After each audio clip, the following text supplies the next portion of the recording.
Hey guys! In this video we'll see how I implement stylized clouds on my scene. So, on Fab, I have found this wonderful asset with clouds that are very beautiful. So, download it and import it on your scene. And voila! You're ready to go. Just create a plane, position it as you like, and you can see that we have our first little problem. The clouds do not render properly over the water surface, but do not worry. So do not worry, just go here under the plane settings and search for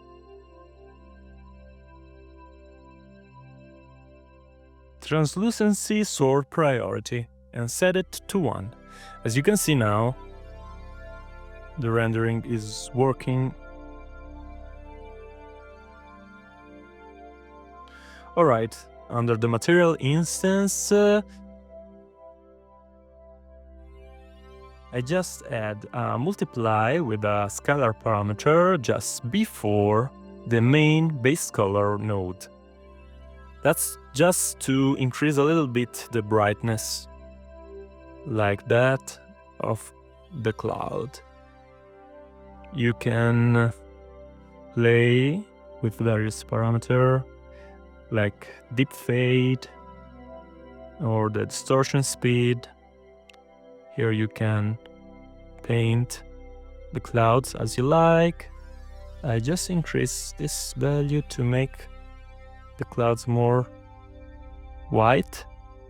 Alright, and voila, just place the cloud, scale it. I also make some changes on the texture directly, just to find the right effect. And the brightness curve, maybe. Alright. Pay attention not to lose too much details on the clouds by changing the brightness. So here we can start to make our compositions.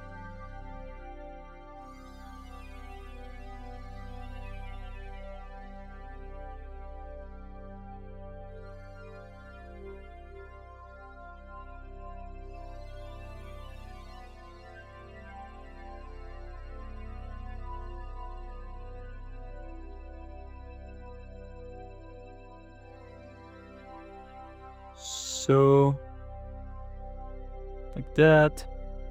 I want to add a little clouds on the top of the mountain.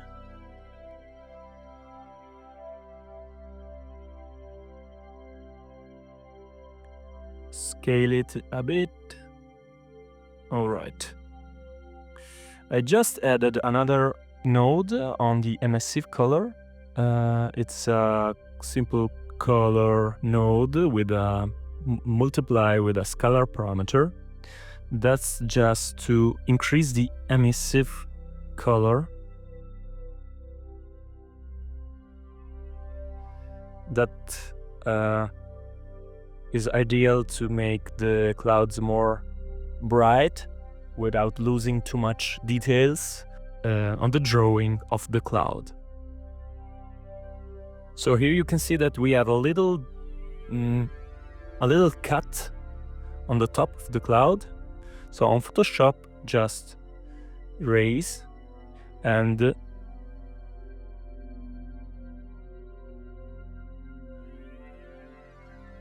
re-import the new texture, and that's done. And the last thing I want to show you is always on that asset, you can go under the directional light and save this one, this master material that will create fake shadows on the surface, and that's create a very wonderful effect of moving clouds. And just play a little bit with the parameters, scale, speed, the intensity of the shadows, and voila. Just play with your character to see the effect. Very good, I think. So, thank you for following the video. See you in the next one. Bye!